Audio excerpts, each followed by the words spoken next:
Hello my friends, welcome back to the channel Ashish sir. आज के इस लेक्चर में हम लोग डिस्कस करने वाले सिग्निफिकेंस ऑफ मैनेजमेंट प्रिंसिपल, यानी मैनेजमेंट प्रिंसिपल के क्या क्या सिग्निफिकेंस है। सबसे पहले हमने डिस्कस किया था प्रिंसिपल ऑफ मैनेजमेंट क्या होता है। What is principal of management? It is universally accepted. आपका बिजनेस छोटा हो, आपका बिजनेस बड़ा हो, आपका बिजनेस प्रॉफिट मेकिंग हो, आपका profit business non profit making हो, हर जगह पर प्रिंसिपल ऑफ मैनेजमेंट एप्लीकेबल होता है।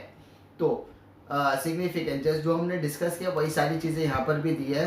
They are guiding the manager, so it is important for every manager to know them. यानी हर मैनेजर की ज़रूरत है कि वो हर एक एम्प्लॉय को जाने, हर एक डिपार्टमेंट के फंक्शंस को जाने और प्रॉपर तरीके से उसको एग्जीक्यूट करने की कोशिश करे। ये हर मैनेजर का काम होता है। In every type of organisation और in a group activity one needs to apply principles according to the nature, size and requirement of the organization। यानी ऑर्गेनाइजेशन की जैसी रिक्वायरमेंट है, ऑर्गेनाइजेशन का जिस तरीके का नेचर है, चाहे वो प्रॉफिट मेकिंग है, नॉन प्रॉफिट मेकिंग है, साइज ऑफ द बिजनेस कैसा है, बड़ा है, छोटा है, मीडियम बिजनेस है या माइक्रो बिजनेस है, तो जिस तरीके का नेचर होगा उस तरीके से उसे प्रिंसिपल ऑफ मैनेजमेंट को अप्लीकेबल करने की कोशिश करनी चाहिए। This principle are tested and practice world wide from many years. यानी बहुत सालों से इन प्रिंसिपल्स का क्या कार्य किया जा रहा है, पूरी दुनिया में इस्तेमाल किया जा रहा है और उसके रिजल्ट भी आपको देखने के लिए मिलते हैं। Therefore, it is important to study the significance or importance of management principle with the help of following facts। यानी आपको समझ में आएगा कि आपको किन किन फैक्ट्स के ऊपर बात करनी है और इसकी क्या क्या इंपॉर्टेंस है, इसकी क्या क्या विशेषता है मैनेजमेंट ऑफ द प्रिंसिपल की।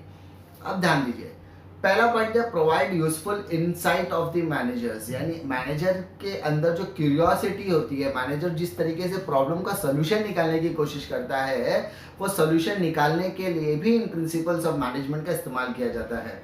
The principle of management help the manager to understand the organisation. यानी प्रिंसिपल ऑफ मैनेजमेंट किसी भी मैनेजर को मदद करता है कि आप पहले समझिए कि आप जिस ऑर्गेनाइजेशन के लिए काम कर रहे हैं वो ऑर्गेनाइजेशन किस तरीके का, किस नेचर का, किस साइज का है। The study of the principle helps to improve the understanding of the situation and problem। अगर आप इसको प्रॉपर तरीके से स्टडी करोगे, ऑर्गेनाइजेशन को प्रॉपर तरीके से उसके नेचर एंड साइज को अच्छी तरीके से स्टडी करोगे, तो आपको समझ में आएगा कि आपके लिए जो सिचुएशन क्रिएट की गई उस सिचुएशन में क्या प्रॉब्लम्स है और उसके क्या सॉल्यूशंस हो सकते हैं। It is further helps the manager to find out the solution to the problem and handle the situation। उसके बाद उसे मदद करता है कि हम प्रॉब्लम को समझें, प्रॉब्लम को समझने के बाद उसका जो सॉल्यूशन होगा वो सिचुएशन के हिसाब से दे। The management principle are an outcome of the experience of the various professional people. यानी हर प्रिंसिपल ऑफ मैनेजमेंट अप्लाई करने वाले बंदे का सिचुएशन अलग है, उससे जो आउटकम आने वाला, उसका जो रिजल्ट आने वाला, उसका जो सॉल्यूशन आने वाला हर समय पे अलग अलग हो सकता है, लेकिन आपको हर सिचुएशन में एक एक्सपीरियंस मिलेगा। वो एक्सपीरियंस मैटर करता है आपको फ्यूचर चैलेंजेस को एक्सेप्ट करने के लिए। The use of this principle is helping the manager about the manners in which he should act in different situation. यानी ये प्रिंसिपल ऑफ मैनेजमेंट किसी भी मैनेजर को बताते हैं कि आपको किस सिचुएशन में किस तरीके से एक्ट करना है, किस तरीके से रिएक्ट करना है और किस तरीके से उस पर्टिकुलर प्रॉब्लम से आपको डील करना है। This type of timely guidance reduces the wastage of resources and goals to be achieved in appropriate manner। अगर आपने प्रॉपर तरीके से प्रिंसिपल मैनेजमेंट को अडॉप्ट किया है, आपने ऑर्गेनाइजेशन को प्रॉपर तरीके से ऑब्जर्व किया है, उसके नेचर को समझा, उसके साइज को समझने की कोशिश की है, तो इसका मतलब आप क्या करने वाले हो, आपका जो वेस्टेज ऑफ टाइम होने वाला है, वेस्टेज ऑफ रिसोर्सेज रहने वाला है, वो थोड़ा सा कम हो जाएगा और आप ऑर्गेनाइजेशन के ऑब्जेक्टिव्स को अच्छी तरीके से अचीव कर सकते हैं। सेकेंड पॉइंट है help in efficient utilisation of resources. Efficient utilisation मतलब रिसोर्सेज का मतलब सिंपल है कि हमें किसी भी तरीके के वेस्टेज को बढ़ावा नहीं देना है। अगर हम प्रॉपर तरीके से सही समय पर सही लोगों को काम पे लगाएंगे या सही समय पर सही इक्विपमेंट का इस्तेमाल करेंगे, मटेरियल का इस्तेमाल करेंगे, तो हमारा टाइम क्या होने वाला है, बचने वाला है। In every organisation two types of resources, that is physical resources जिसके अंदर मटेरियल, मशीन एंड मनी आता है, एंड सेकंड आता है human resources, that is man power. यानी याद, मेरे हिसाब से अगर आप देखोगे तो किसी भी ऑर्गेनाइजेशन को चलाने के लिए 5 M की जरूरत होती है। Man, machine, material, management and money. Man, material, machine, management and money. ये 5M की जरूरत होती है। ये 5M के बिना आपका बिजनेस ऑर्गेनाइजेशन बढ़ ही नहीं सकता है। तो यहाँ पर उनको फिजिकल एंड ह्यूमन रिसोर्सेज दो पार्ट में डिवाइड किया गया है। The basic function of management is to make proper balance between resources by putting them in optimum use and control on wastage of the resources। यानी हम जिन भी चीज़ों का इनपुट देने वाले उसको प्रॉपर तरीके से अलोकेट कर दो ताकि किसी भी तरीके का वेस्टेज नहीं होना चाहिए। अगर आप वेस्टेज को रिड्यूस करोगे तो आपका प्रॉफिट ऑलरेडी इंक्रीज होने वाला है। While maintaining discipline and healthy working environment, management always uses techniques and principle, यानी पूरे के पूरे ऑर्गेनाइजेशन में जब डिसिप्लिन मेंटेन करने की बात आती है, लोगों के अंदर हेल्दी एनवायरनमेंट क्रिएट करने की बात आती है, वर्किंग एनवायरनमेंट एक फ्रेंडली रखने के लिए जो भी टैक्टिक्स का हम इस्तेमाल करते हैं, जो भी टेक्निक्स का इस्तेमाल करते हैं, वो हमेशा आपको बेटर रिजल्ट लाकर ही देने वाले हैं। It helps in establish cordial relationship between management and employee, which increases the efficiency level of the employees and also affect the effective administration। यानी आपके अंदर जो भी लोग काम कर रहे हैं, आप उनके साथ अगर मैनेजमेंट के रूल्स एंड रेगुलेशन को अगर देखोगे तो आपका बॉन्डिंग बढ़ जाएगा। यानी मैनेजमेंट का एम्प्लॉय के साथ बॉन्डिंग बढ़ना बहुत ज़्यादा ज़रूरी है। अगर आप ये दोनों लोगों का बॉन्डिंग अच्छी तरीके से करने की कोशिश करोगे तो ये दोनों अच्छे से अच्छे एफिशिएंसी लेवल पर काम करेंगे, और हो सकता है अगर वो 100% एफिशिएंसी लेवल पर काम करे तो उनका एम्प्लॉय का पर्सनल ऑब्जेक्टिव भी क्लियर होने वाला, अचीव होने वाला, और साथ ही साथ ऑर्गेनाइजेशन का ऑब्जेक्टिव भी अचीव होने वाला है। For example, uses of standard tools and machinery helps in increasing the quality और productivity as well as increasing the level of efficiency of human resources. यानी सही समय पर सही मशीन, सही टूल्स का इस्तेमाल करने से प्रोडक्शन लेवल भी इंक्रीज होगा, प्रोडक्टिविटी लेवल भी आपकी इंक्रीज होगी, और जो ह्यूमन रिसोर्सेज है दैट इज मैन पावर, उसका भी अच्छी तरीके से आप यूटिलाइजेशन करने वाले हो। थर्ड पॉइंट है साइंटिफिक डिसीजन। साइंटिफिक डिसीजन का मतलब क्या होता है? जैसे एक मैथमेटिकल का कॉन्सेप्ट होता है 2 + 2 = 4। ये mathematical, you can not change, you can change the number but the result will be change. But science में कैसा होता है कि अगर एक बार हमने इक्वेशन बैठा दिया, फिजिक्स केमिस्ट्री में अगर हमने एक बार कोई इक्वेशन बैठा दिया तो you can not modify that equation because उसका रिजल्ट एंड उसका आउटकम भी डिफरेंट आने वाला है। सेम यहाँ पर भी है कि in business organisation a scientific decision mean systematic और बैलेंस डिसीजन। यानी जो डिसीजन लेंगे वो सिस्टमैटिक होना चाहिए, क्रोनोलॉजी में होना चाहिए और एकदम प्रॉपर वे में होना चाहिए। The principal train the manager to handle critical situation tactfully. Otherwise, the manager have to work always with a trial and error method. यानी अगर आप मैनेजर को अच्छी तरीके से ट्रेन करते हो, उसको उसके माइंड को आप इतनी तरीके से डेवलप करते हो कि वो उस पर्टिकुलर प्रॉब्लम को समझकर उसके एक पर्टिकुलर सोल्यूशन निकाल सकता है, तो वो जो भी काम करेगा वो एकदम सही तरीके से करेगा, ना कि गलतियां कर करके सीखेगा।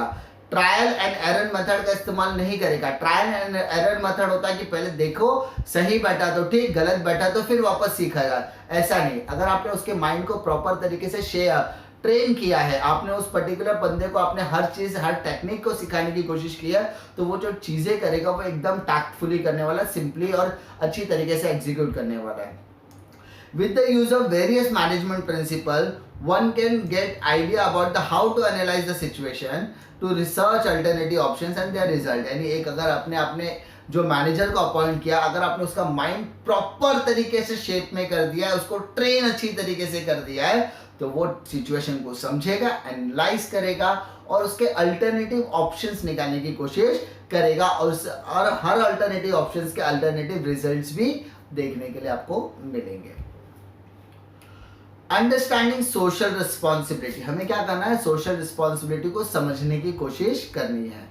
जैसे management principle are based on every aspect of organisation. यानी मैनेजमेंट प्रिंसिपल हर बिजनेस के ऑर्गेनाइजेशन पे एप्लीकेबल होता है, चाहे वो प्रॉफिट मेकिंग है, नॉन प्रॉफिट है, वो बिजनेस बड़ा हो छोटा हो, doesn't matter.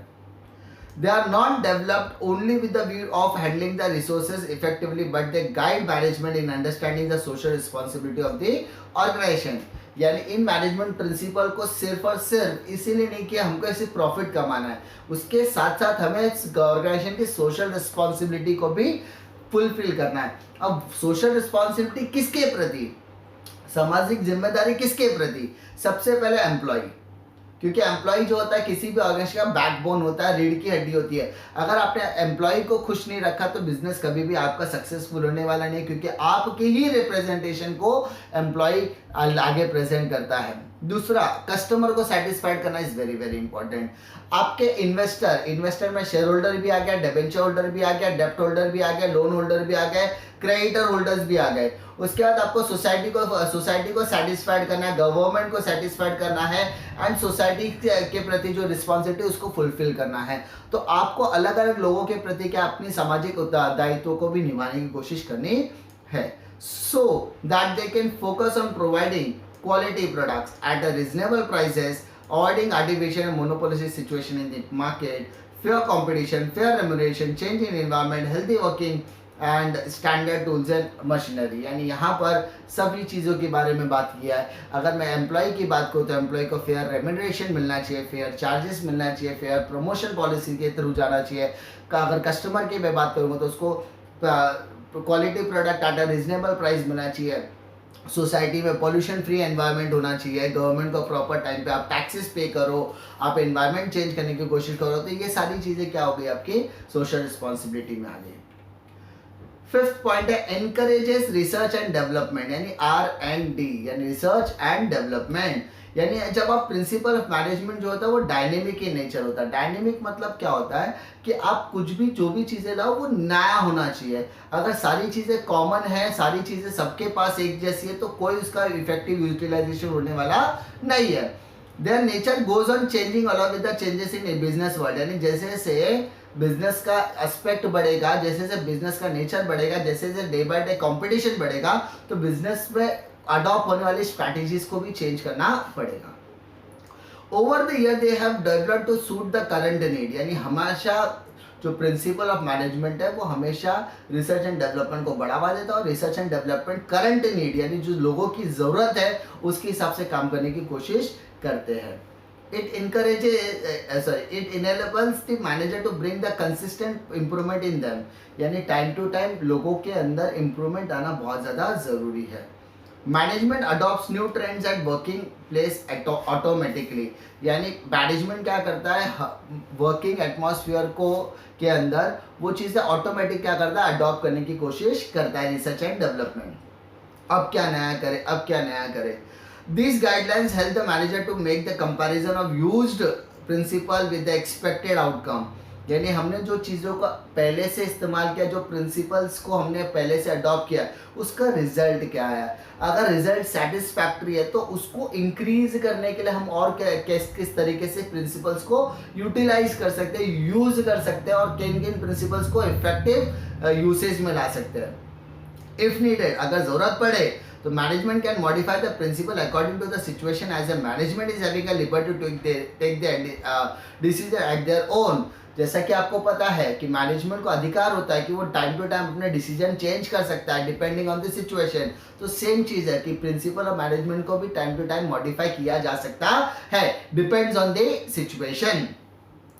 This training helps in developing the scientific approach toward research and development and growth and development of the organisation, यानी किसी भी बिजनेस के ऑर्गेनाइजेशन में growth and development plays a very very important role. Business लंबे समय के लिए चलना चाहिए, तो अभी के लिए फिलहाल हमें किस पे ध्यान देना है, डेवलपमेंट पे ध्यान देना। अगर हम डेवलपमेंट करते हैं तो बिजनेस आगे भी क्या होने वाला है, ग्रोथ होने वाला है। तो ग्रोथ एंड डेवलपमेंट दोनों ही इंटरडिपेंडेंस है। अगर आप डेवलपमेंट की सोचोगे तो आपका ग्रोथ निश्चित है, अगर आप ग्रोथ के बारे में सोचोगे तो आपको डेवलपमेंट करना जरूरी है। For example research and development always works on the finding new techniques in the field of production, finance, marketing, human resources etc. इसलिए रिसर्च एंड डेवलपमेंट हर तरीके के टेक्निक्स पर क्या होता है, काम आता है। Sorry, helps to coordinate the control, यानी principle of management coordination and control करने में क्या करता है, मदद करता है। जैसे management principle are the guidelines for better coordination and control, यानी जो मैनेजमेंट प्रिंसिपल्स होते हैं वो proper time to time guidelines देने का काम करते हैं, और जितने भी डिपार्टमेंट्स होते हैं, जितने भी इंडिविजुअल्स होते हैं, उनके बीच में कोऑर्डिनेशन लाने का काम करते हैं। It is very challenging to create coordination and cooperation among the different employees working in the different department. बहुत टाइम पे कैसा होता है, फाइनेंस डिपार्टमेंट का कोऑर्डिनेशन सेल्स डिपार्टमेंट के साथ नहीं होता, सेल्स का कोऑर्डिनेशन परचेस के साथ नहीं होता है। तो हर डिपार्टमेंट के अंदर कोऑर्डिनेशन बैठाना सबसे बड़ा इंपॉर्टेंट चैलेंज होता है, किसी या सबसे ज़्यादा डिफिकल्ट चैलेंज होता है। और जो इन चैलेंजेस को अच्छी तरीके से रिजॉल्व कर लेता है उसका बिजनेस हमेशा आगे बढ़ने वाला है। It is also difficult task to the manager to control the performance of the employee, यानी हर एम्प्लॉय को जो भी है उसको प्रॉपर तरीके से उसके परफॉर्मेंस को हमें कंट्रोल करना है। अगर आप किसी एम्प्लॉय को ज़्यादा अथॉरिटी या किसी एम्प्लॉय को आपने रिस्पॉन्सिबिलिटी ज़्यादा दे दी तो वो ज़्यादा रिस्पॉन्सिबिलिटी के बोझ के तले अपने परफॉर्मेंस को गंवा सकता है। तो आपको क्या करना है, आप बिजनेस के एम्प्लॉयज़ को जो भी परफॉर्मेंस है उसको प्रॉपर तरीके से आपको क्या करना है, कंट्रोल करना है। Management principles offer suitable system establishing coordination and control, इसीलिए मैनेजमेंट प्रिंसिपल मदद करता है कि आप कोऑर्डिनेशन एंड कंट्रोल करने के लिए क्या करो, मदद करो आपके बिजनेस के अंदर एक प्रॉपर सिस्टम, क्योंकि सिस्टम ओरिएंटेड बिजनेस हमेशा सही राह पे चलेगा क्योंकि इसमें किसी भी तरह का लूज पोल्स नहीं होते। 7 डेवलप्स ऑब्जेक्टिव अप्रोच। ऑब्जेक्टिव मतलब शॉर्ट एंड स्वीट, ज़्यादा कॉम्प्लिकेटेड नहीं चाहिए, सब्जेक्टिव नहीं चाहिए। With the help of various principles of management, one can develop an objective approach. Manager can identify the business opportunity, root causes of the problem in correct manner, can provide the appropriate solution on it. It builds confidence in the mind of the manager. यानी जब manager को आप मदद करते हो, उसको train करके आप उसको एकदम डेवलप करने की कोशिश करते हो, तब वो क्या करता है, वो बिजनेस की अपॉर्चुनिटी को समझता है या किसी भी तरीके की अगर प्रॉब्लम क्रिएट है तो उसकी जड़ को समझता है, जड़ यानी मेन रूट कॉज को समझता है कि ये प्रॉब्लम कहाँ से शुरू हुई है। तो वो सारी चीज़ें समझने के बाद उसका जो सोल्यूशन लाएगा वो सोल्यूशन अप्रोप्रिएट होगा। अप्लाई करने के बाद, सोल्यूशन लाने के बाद, उसको अप्लाई करने के बाद उसका रिजल्ट आपको पॉजिटिव मिलने वाला है। और अगर रिजल्ट पॉजिटिव मिल रहा है तो मैनेजर के अंदर कॉन्फिडेंस आता है कि मैं जो काम कर रहा हूँ वो बहुत अच्छी तरीके से कर रहा हूँ और लगातार करते रहना मेरा काम है। Understood? Significance of principal of management आपका यहाँ पर खत्म होता है। इसी तरीके के वीडियो के लिए चैनल पर बने रहे। मिलता हूं मैं आपको नेक्स्ट वीडियो में, तब तक के लिए जय हिंद।